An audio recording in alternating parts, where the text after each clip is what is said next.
ये वहाँ लेबॉर्ट्री में, वहाँ कंप्यूटर ऑपरेटर है एक लेबॉर्ट्री में, वहाँ से 12 बजे निकला। उन्होंने कुछ पिकनिक का थोड़ा बनाया था प्रोग्राम, कुछ मीट वीट पकाया था थोड़ा।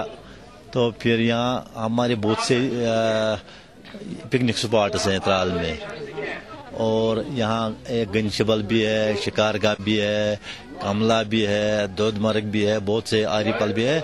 पता नहीं कल यूं एक क्यों उस रूट से चले गए, तो वो पानी ले रहे थे पीने के लिए, तो पीछे से आर्मी आ गई और उन्होंने उनको बोला कि आप कार्ड दिखाओ। कार्ड पर उन्होंने उसका नाम देखा, बरान ये खालिद जफर, तो उनको याद था ये शायद फलानी का भाई है, क्योंकि मेरा दूसरा है वो हिज़्बुल मुजाहिदीन का कमांडर है।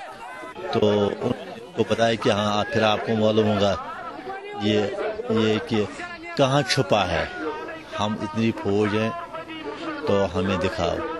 तो वो इंट्रागेशन में फिर शहीद हो गया। फिर उन्होंने बताया कि हमने एक मिलिटेंट को मारा, और ये भी बताया कि फिर बताया नहीं वो सिविलियन था, लेकिन क्रॉस फायरिंग में मारा गया।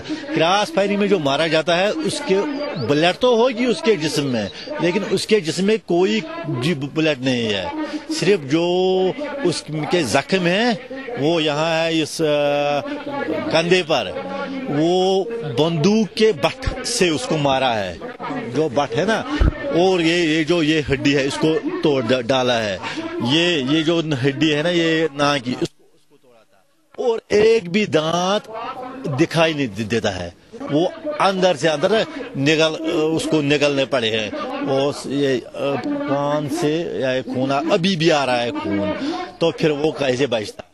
और फिर कह रहे हैं कि हमने मिलिटेंट को फिर कोई कुछ नाम दिया, मिलिटेंट नहीं थे, फिर फायरिंग उन्होंने की, आर्मी ने फायरिंग की लोगों को दिखाने के लिए कि ये क्रॉस फायरिंग में ये शहीद हुए, लेकिन ये बेवकूफ हैं, ये समझ नहीं आई उनको कि जब उसके जिस्म में कोई बुलेट ही नहीं है तो कैसे क्रॉस फायरिंग में, ये भूल गए।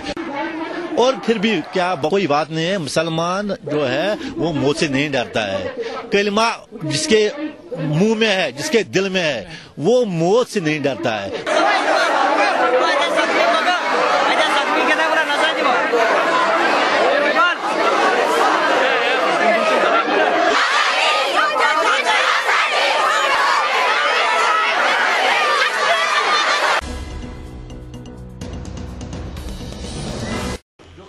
खालिद जो मरा है उनके पेरेंट्स का ये कहना है कि खालिद का मिलिटेंसी के साथ कोई रिश्ता नहीं है। क्या खालिद एक सिविलियन था या फिर ओवरग्राउंड वर्कर किसी तंजीम? जैसे हमने आपको कहा कि वो जो है अपने साथियों के साथ अपने भाई से मिलने गया था, जो who is a listed terrorist of the area, that's all we are saying. So but his dead body he was wearing a camouflage uniform, so was he a militant और was he a civilian? As of now, the investigation that we conducted, this is all that we have, that he had gone there along with 3 of his associates to meet his brother. Why they had gone, that is still a subject matter of investigation. We are investigating. But the army is saying that he was an overground worker and they are asserting on it. Is there any proof to that effect? We have certain instances and we have certain proof that he was involved in the overground activities of the terrorists. Yes, sir, what was the cause of his death and who killed? Because his family is saying that he had no bullet wounds on his body. Did the police ascertain what was the cause of death? We have conducted the post-mortem on the body. Once the report comes in, then only we will be able to say whether what was the nature of injuries on his body. Did he have bullet injuries? I said we have conducted the post-mortem. Once the report comes, that will tell us whether there were bullet injuries or not. How long will it take for the report to come? It should take some days. Sahab, you mentioned that you are yet to ascertain as to what was the purpose of these all 4 people having gone there. But already in their official handout, the army tells us that these people had gone there in order to be recruited in the outfit.